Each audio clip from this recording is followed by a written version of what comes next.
Welcome to my channel. இன்றைக்கி நம்ம வீட்டில் இருக்க பொருட்களை வச்சு ஒரு டேஸ்டியான ஸ்வீட் ரெசிபி பண்ண போகிறோம்.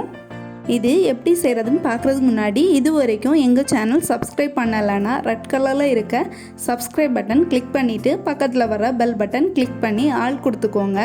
அப்போ தான் நாங்கள் போடுற எல்லா வீடியோவுமே உடனடியாக உங்களுக்கு நோட்டிஃபிகேஷனில் வரும். இந்த நெய்யடை ஸ்வீட் ரெசிபி எப்படி செய்கிறதுன்னு பார்க்கலாம். கடாயில் தேவையான அளவுக்கு தண்ணி எடுத்து வச்சுக்கோங்க. இப்போது ஸ்டவ் ஆன் பண்ணிக்கோங்க.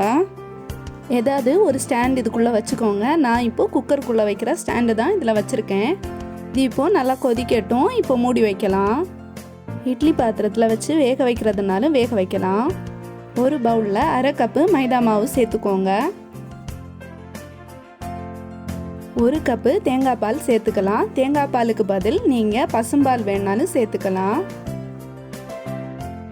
கட்டி பிடிக்காதபடி கொஞ்சம் கொஞ்சமாக கலந்துக்கோங்க. கண்டிப்பாக வீட்டில் செஞ்சு ட்ரை பண்ணி பாருங்கள். இந்த ஸ்வீட் ரொம்ப டேஸ்ட்டாக இருக்கும், எல்லாருக்குமே பிடிக்கும். விஸ்க் இல்லைன்னா மிக்ஸி ஜாரில் கூட நீங்கள் அரைச்சிக்கலாம்.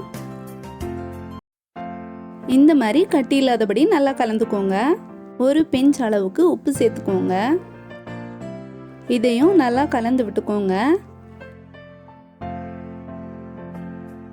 தேங்காய் பாலுக்கு பதில் நீங்கள் தண்ணி சேர்க்குறதுனாலும் தண்ணி சேர்க்கலாம். இதில் 1/4 கப்பு தண்ணி கூட சேர்த்துக்கோங்க. நல்ல லிக்யூடாக இருந்துச்சுன்னா தான் நல்லா சாஃப்டாக இருக்கும். அரை கப்பு மாவுக்கு 1 கப்பு இல்லைன்னா 1/4 கப்பு தண்ணி சேர்த்துக்கோங்க. அப்போ கரெக்டாக இருக்கும். இது இப்போது அப்படியே இருக்கட்டும். மிக்ஸி ஜார் எடுத்துக்கோங்க. நான் இப்போது இதில் 3 முட்டை சேர்த்துக்க போகிறேன். சின்ன சைஸ் முட்டையாக இருந்துச்சுன்னா 3 முட்டை சேர்த்துக்கோங்க. பெரிய சைஸ் முட்டைன்னா 2 முட்டை சேர்த்துக்கிட்டால் போதும். நான் இப்போது இதில் நாட்டுக்கோழி முட்டை தான் சேர்த்துருக்கேன். இந்த ஸ்வீட் செய்கிறதுக்கு மொத்தமாகவே 10லேருந்து 15 நிமிஷம் தான் ஆகும். நான் இதில் 2.5 ஸ்பூன் தான் சீனி சேர்க்க போகிறேன். நீங்கள் வேணா 3 ஸ்பூன் அளவுக்கு சேர்த்துக்கோங்க. நான் மைல்டான டேஸ்ட்டுக்காக தான் கம்மியாக சேர்த்துக்கிறேன். அரை ஸ்பூன் மஞ்சத்தூள் சேர்த்துக்கோங்க. இது ஆப்ஷன் தான், உங்களுக்கு விருப்பப்பட்டால் சேர்த்துக்கோங்க, இல்லைன்னா வேண்டாம். வாசனைக்காக 2 ஏலக்காய் சேர்த்துக்கோங்க. இந்த மாதிரி கிரைண்ட் பண்ணிக்கோங்க. இதை இப்போ ஒரு பாத்திரத்தில் மாற்றிக்கலாம். ஒரு பாத்திரம் எடுத்துக்கோங்க. அதில் கொஞ்சோண்டு நெய் தேய்ச்சிக்கோங்க. அப்போ தான் ஒட்டாமல் வரும். சைடெல்லாம் படுறது மாதிரி நல்லா தேய்ச்சிக்கோங்க. இது வரைக்கும் எங்கள் சேனல் சப்ஸ்கிரைப் பண்ணலைன்னா ரெட் கலரில் இருக்க சப்ஸ்கிரைப் பட்டன் கிளிக் பண்ணிவிட்டு பக்கத்தில் வர பெல் பட்டன் கிளிக் பண்ணி ஆல் கொடுத்துக்கோங்க.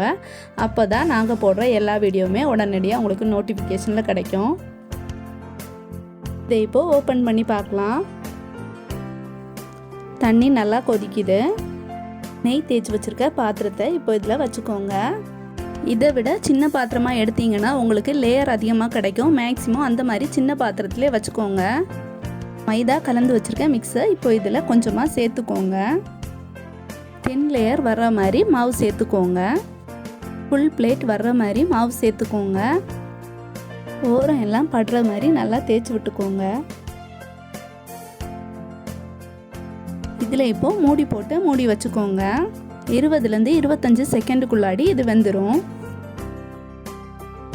20 செகண்ட் ஆயிடுச்சு. இதை இப்போது ஓப்பன் பண்ணி பார்க்கலாம். இது இப்போது வெந்துடுச்சு. வேணா இந்த மாதிரி தொட்டு பார்த்துக்கோங்க. இப்போது செகண்ட் லேயர் இதுக்கு மேலே ஊற்ற போகிறோம். அதுக்கு முட்டையை நல்லா கலந்துட்டு இதில் சேர்த்துக்கோங்க. தின் லேயராக இதில் சேர்த்துக்கோங்க, இல்லைன்னா வேகிறதுக்கு கொஞ்சம் கூட டைம் எடுக்கும். திரும்பவும் ஒரு மூடி போட்டு மூடி வச்சுக்கோங்க. இது இப்போது வேகிறதுக்கு 30லேருந்து 40 செகண்ட் வரைக்கும் தான் ஆகும். இல்லைன்னா 1 மினிட் வரைக்கும் நீங்கள் வெயிட் பண்ணலாம். ரொம்ப கட்டியாக ஊற்றுனீங்கன்னா கண்டிப்பாக அதிகமான டைம் எடுக்கும்.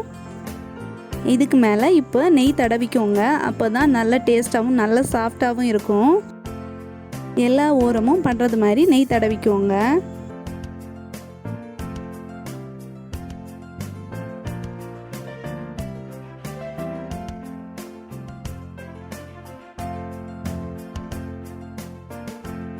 திரும்பவும் மைதா மாவை இதில் சேர்த்துக்கலாம். இதுவும் தின் லேயராக சேர்த்துக்கோங்க.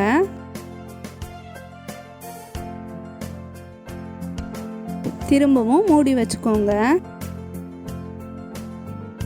இப்போது 20 செகண்ட் ஆயிடுச்சு. ஓப்பன் பண்ணி பார்க்கலாம்.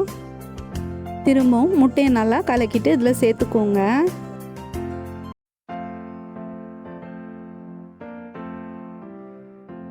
திரும்பவும் மூடி போட்டு மூடி வச்சுக்கோங்க. 30 செகண்ட் தாண்டிடுச்சு. இப்போ இதை ஓப்பன் பண்ணி பார்க்கலாம். ஒரு தடவை மைதா சேர்த்துக்கிட்டிங்கன்னா அது ஆவியில் வேக வச்ச பிறகு திரும்ப முட்டை சேர்த்துக்கோங்க. முட்டை சேர்த்த பிறகு நெய் மேலே தடவிக்கோங்க. திரும்பவும் மைதா, அந்த மாதிரியே கண்டினியூ பண்ணிக்கோங்க. ஒவ்வொரு லேயராக கிளியராக தெரியணுன்னாலும் ஒவ்வொரு லேயராக எடுக்கணுன்னாலும் இந்த மாதிரி நெய் தடவிக்கோங்க. லாஸ்ட் லேயர் மைதா மிக்ஸ் தான் வரணும், அந்த மாதிரி பார்த்துக்கோங்க. நான் இப்போது இதுக்கு மேலே டெக்கரேஷன் பண்ணுறதுக்கு கிஸ்மிஸ் வைக்க போகிறேன். நீங்கள் வேணால் முந்திரி பருப்பு இல்லைன்னா பாதாம் வைக்கிறதுனாலும் பாதாம் வச்சுக்கலாம்.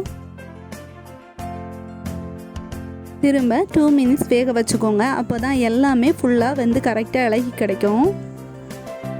இதை இப்போது ஓப்பன் பண்ணி பார்க்கலாம். ஓரம் பார்த்தீங்கன்னா இலகி இருக்குது. இப்போ ஸ்டவ்வை ஆஃப் பண்ணிக்கோங்க.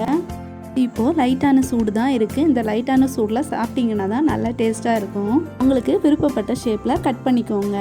இந்த வீடியோ எல்லாருக்குமே பிடிச்சிருக்கும். கண்டிப்பாக லைக் பண்ணுங்கள், உங்கள் ஃப்ரெண்ட்ஸுக்கு ஷேர் பண்ணுங்கள். இது வரைக்கும் சப்ஸ்கிரைப் பண்ணலைன்னா ரெட் கலரில் இருக்க சப்ஸ்கிரைப் பட்டன் கிளிக் பண்ணிவிட்டு பக்கத்தில் வர பெல் பட்டன் கிளிக் பண்ணி ஆல் கொடுத்துக்கோங்க.